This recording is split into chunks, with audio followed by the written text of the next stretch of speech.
दोस्तों, आज के इस बेहद ही रोचक वीडियो में हम बात करने वाले हैं साउथ के एक ऐसे एक्टर के बारे में जिनको आपने वहां की बहुत सारी फिल्मों में अलग अलग तरह के किरदार निभाते हुए देखा होगा।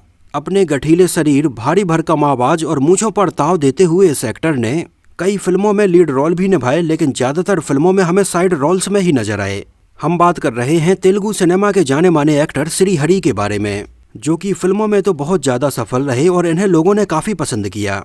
लेकिन इनकी पर्सनल लाइफ काफी प्रॉब्लम भरी रही और एक फिल्म की शूटिंग के दौरान अंततः इनकी मृत्यु भी हो गई थी। और क्यों इनकी पत्नी ने इनकी मृत्यु के बाद भी इनके ऊपर बहुत सारे मारपीट के इल्जाम लगाए। तो एक्टर श्री हरि के बारे में और इन सारी चीजों के बारे में कि आखिर एग्जैक्टली उस टाइम पर हुआ क्या था, हम इस वीडियो में एकदम डिटेल से बात करने वाले हैं। इनका पूरा नाम है श्री हरि रघुमुदरी और फिल्मों में इनके करियर की शुरुआत काफी इंटरेस्टिंग तरीके से हुई, जहां ये अपना सब कुछ दांव पर लगाकर फिल्मों में अपना कैरियर बनाने के लिए आए थे। जहां इनके परिवार का फिल्म लाइन से दूर दूर तक कोई भी कनेक्शन नहीं था। आंध्र प्रदेश के कृष्णा जिले के गुड़ीवाड़ा में एक मध्यम वर्गीय परिवार में इनका जन्म हुआ, जहां इनके माता पिता एकदम सरल स्वभाव थे और साधारण तरीके से अपना जीवन यापन कर रहे थे। और श्री हरि बचपन से ही जिम्नास्टिक में और खेलकूद में काफी आगे रहे। हालांकि ऐसा नहीं है कि श्री हरि खेलकूद में अच्छे थे तो पढ़ाई में कमजोर रहे होंगे। पढ़ाई में भी वो काफी अच्छे थे, यहाँ तक कि आगे चलकर उन्हें पुलिस में सब इंस्पेक्टर की पोस्ट भी ऑफर हुई। इसके अलावा रेलवे की तरफ से भी श्री हरि को ज्वाइन करने के लिए ऑफर आया था, लेकिन उस टाइम पर इतने अच्छे गवर्नमेंट जॉब के ऑफर आने के बावजूद भी श्री हरि ने इनको रिजेक्ट कर दिया था। और उन्हें अपने ऊपर पूरा भरोसा था और उनका एक सपना था कि एक्टिंग में ही उन्हें अपना कैरियर बनाना है। और बिल्कुल शुरुआत से ही उन्होंने अपने शरीर के ऊपर ध्यान दिया और एकदम हट्टा कट्टा शरीर बना लिया। और उस टाइम पर वाकई में श्री हरि की फिटनेस एकदम देखने लायक थी और उनकी बेहतरीन बॉडी और उनकी फिटनेस के चलते आगे चलकर उन्हें मिस्टर हैदराबाद भी चुना गया। लेकिन उनका जो मन है वो अभी भी फिल्मों में काम करने का ही था और आगे चलकर उन्होंने स्टंट फाइटर के तौर पर फिल्म लाइन को ज्वाइन कर लिया, जहां पर उन्होंने अपने कैरियर के स्टार्टिंग डेज में कुछ फिल्मों में स्टंट फाइटर के तौर पर भी काम किया। उस टाइम पर आई कुछ फिल्मों में उन्होंने लीड हीरो के बॉडी डबल के तौर पर भी काम किया। और फाइनली उनके ऊपर फिल्म मेकर्स की नज़र पड़ी और सन 1987 में दसारी नारायण राव ने उन्हें अपनी एक फिल्म में एक किरदार ऑफर किया। ये फिल्म थी सन 1987 में आई ब्रह्मा नायडू, जिसमें हमें पहली बार श्री हरि नजर आए थे।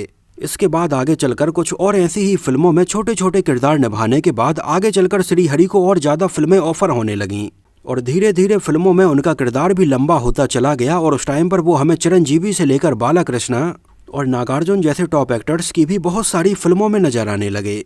और अपनी बेहतरीन पर्सनालिटी के चलते अगर वो फिल्मों में साइड रोल भी निभाते तो भी ऑडियंस उन्हें काफी नोटिस करती। इसी दौरान सन 1996 में उनकी शादी हुई डिस्को शांति से, जो कि साउथ की उस टाइम पर एक बहुत ही पॉपुलर एक्ट्रेस थीं और ज्यादातर फिल्मों में हमें आइटम नंबर करती हुई नजर आती थीं।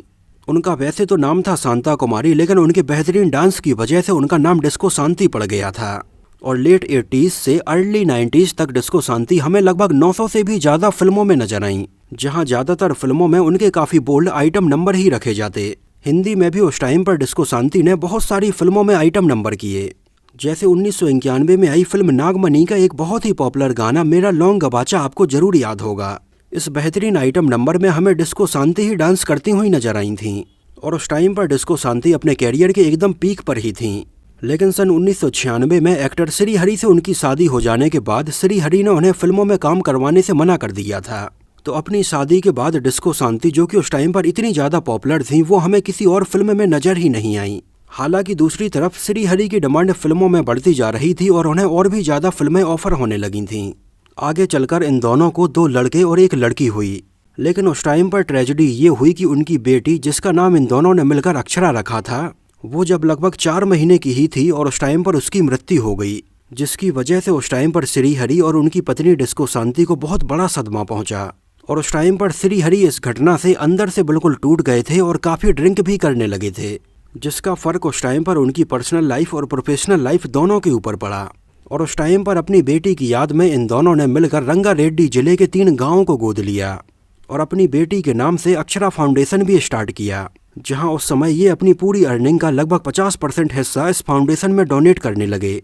हालांकि उस टाइम पर इनकी अर्निंग बहुत ज़्यादा भी नहीं होती थी, लेकिन फिर भी उस टाइम पर इनकी अर्निंग जितनी होती थी उसका 50% हिस्सा वो डोनेशन में देने लगे थे, जहां पर इन गांव वालों के लिए बिल्कुल साफ पानी की व्यवस्था करना, वहां पर बच्चों को पढ़ने के लिए कॉपी किताबें देना और बच्चों के एजुकेशन और स्वास्थ्य के लिए अक्षरा फाउंडेशन के तहत ये बहुत सारी चीज़ें करने लगे।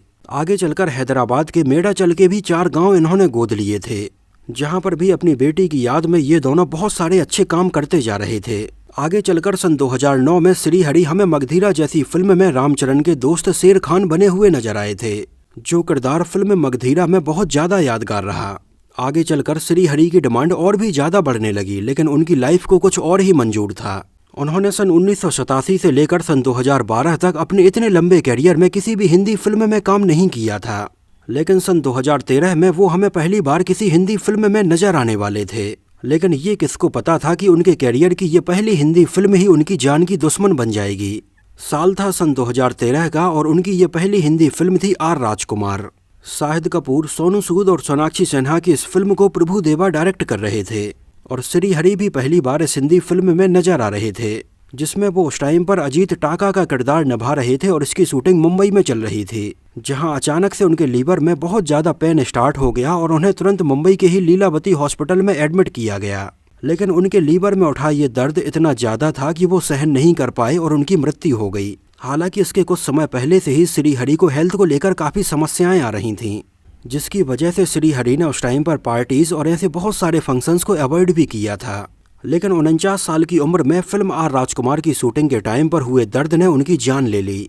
हालांकि सन 2013 में उनकी मृत्यु हो जाने के बाद भी उनकी कुछ फिल्में रिलीज हुईं, जिनमें रोमियो, युद्धम और रफ जैसी फिल्में शामिल हैं। उनकी मृत्यु के बाद उनकी पत्नी डिस्को शांति ने भी श्रीहरि के बारे में बहुत सारी बातें बताईं, जिस बारे में उनकी पत्नी का ये कहना था कि उनके पति श्रीहरि बहुत ज़्यादा ओवर ड्रिंक करने लगे थे, जिसकी वजह से उनकी हेल्थ को लेकर बहुत सारी समस्याएं आती थीं और वो उनके साथ में मारपीट भी करने लगे थे। उन्होंने बताया कि जब वो ज़्यादा ड्रिंक कर लेते थे तो अक्सर उनके साथ में मारपीट किया करते थे, लेकिन जब अगले दिन उन्हें अपनी गलती का एहसास होता था तो वो उनसे माफ़ी भी मांगते थे। डिस्को शांति ने बताया कि इन सारी चीज़ों की उस टाइम पर उन्हें बिल्कुल आदत सी पड़ चुकी थी। उनकी मृत्यु के बाद फिल्म इंडस्ट्री के बारे में भी डिस्को शांति ने बताया कि यहाँ ऐसे बहुत सारे दोगले लोग हैं जो कि सोशल मीडिया पर तो उनकी बहुत ज़्यादा तारीफ करते हैं, लेकिन रियल लाइफ में उनकी मृत्यु के बाद श्रीहरि के द्वारा साइन की गई बहुत सारी फिल्मों की फीस तक उन्होंने नहीं दी। उस टाइम पर श्रीहरि ने जो फिल्में कम पैसों में साइन कर ली थीं, उनकी मृत्यु के बाद बहुत सारे प्रोड्यूसर्स ने श्रीहरि को इन फिल्मों के लिए पूरा पैसा भी नहीं दिया। जहां उनके 2 बेटे हैं, शशांक श्रीहरि और मेघांश श्रीहरि, जहां उनके बेटे मेघांश ने सन 2019 में आई तेलुगु फिल्म राजदूत से अपना डेब्यू किया था। श्रीहरि की पर्सनालिटी और उनका काम कुछ ऐसा था कि लोग उनसे बहुत जल्दी कनेक्टेड हो जाते थे, लेकिन उस टाइम पर अचानक से उनके साथ में हुए इस इंसिडेंट ने वाकई में पूरी फिल्म इंडस्ट्री को हैरान कर दिया था। लोगों को इस बात पर यकीन नहीं हो रहा था कि इतनी फिटनेस मेंटेन रखने वाला ये एक्टर इतनी जल्दी ये दुनिया छोड़कर चला गया है। जब श्रीहरि को उनके करियर में और अच्छी बड़ी फिल्में और अच्छे किरदार ऑफर होने थे, तब उस टाइम पर वो इस दुनिया में ही नहीं हैं और श्रीहरि को उनकी सबसे चहेती बेटी अक्षरा के बगल में ही दफनाया गया है। अपने कैरियर में श्रीहरि को 7 नंदी अवार्ड और 1 फिल्म फेयर अवार्ड से नवाजा गया है। उनका एक स्टैच्यू हैदराबाद के बालनगर के पास में लगाया गया है, जिस स्टैच्यू के इनॉग्रेशन के लिए काफ़ी सारे पॉलिटिकल लोग और फिल्म पर्सनालिटीज़ भी आई थीं, जो कि साफ साफ इस बात को दिखाता है कि श्रीहरि ने अपनी इंडस्ट्री में कितनी अच्छी जगह बनाई थी।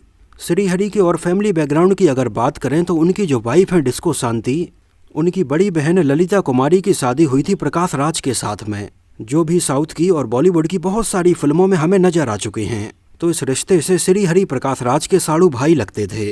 उनकी वाइफ डिस्को शांति भी अब पूरी तरह से फिल्म लाइन से दूर हैं। नहीं तो 90s में डिस्को शांति को उस टाइम पर लोग सिल्क स्मिता से कंपेयर करने लगे थे, जो कि 90s में साउथ की एक बहुत ही बोल्ड एक्ट्रेस के तौर पर उभर कर सामने आई थीं, जिनकी लाइफ के ऊपर ही आगे चलकर बॉलीवुड में विद्या बालन की फिल्म द डर्टी पिक्चर बनाई गई थी। श्रीहरि की इस लाइफ के ऊपर सन 2020 से फिल्म बनाने के बारे में प्लान किया जा रहा है, लेकिन अभी ये फाइनल नहीं हो पाई है और उनकी बायोपिक में उनका किरदार कौन निभाएगा इसके बारे में भी अभी विचार नहीं हो पाया है।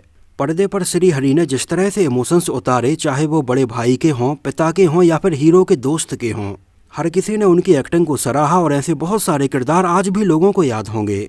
जैसे जूनियर NTR की फिल्म वृंदावनम में भी श्रीहरि हमें एक बहुत ही इंपॉर्टेंट किरदार में नजर आए थे। सन 2013 में रामचरण और प्रियंका चोपड़ा की फिल्म जंजीर के नाम से रिलीज हुई, जो कि रामचरण की हिंदी डेब्यू फिल्म थी और ये अमिताभ बच्चन की सन 1973 में आई फिल्म जंजीर का हिंदी रीमेक थी।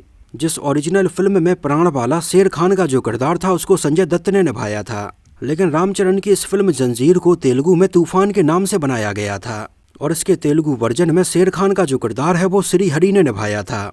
और उनके ऊपर इस तरह के भारी भरकम किरदार काफ़ी अच्छे से सूट भी करते थे। तो दोस्तों, ये तो बात हुई तेलुगु सिनेमा के जाने माने एक्टर श्री हरि की लाइफ के बारे में। आपको श्री हरि की कौन सी फिल्म और उनके द्वारा निभाया गया कौन सा किरदार आज तक याद है, हमें कमेंट सेक्शन में ज़रूर बताना। और क्या आप श्री हरि के साथ में हुए इस इंसिडेंट के बारे में पहले से जानते थे या नहीं, हमें कमेंट सेक्शन में ज़रूर बताना। और अगर ये वीडियो आपको पसंद आया हो, मेरी मेहनत आपको पसंद आई हो, तो इसको प्लीज़ लाइक करके मुझे इस बात का जवाब ज़रूर दीजिए। तो मिलते हैं किसी नए वीडियो में साउथ इंडियन फिल्मों से जुड़ी हुई कुछ और ऐसी ही इंटरेस्टिंग और रोचक बातों के साथ।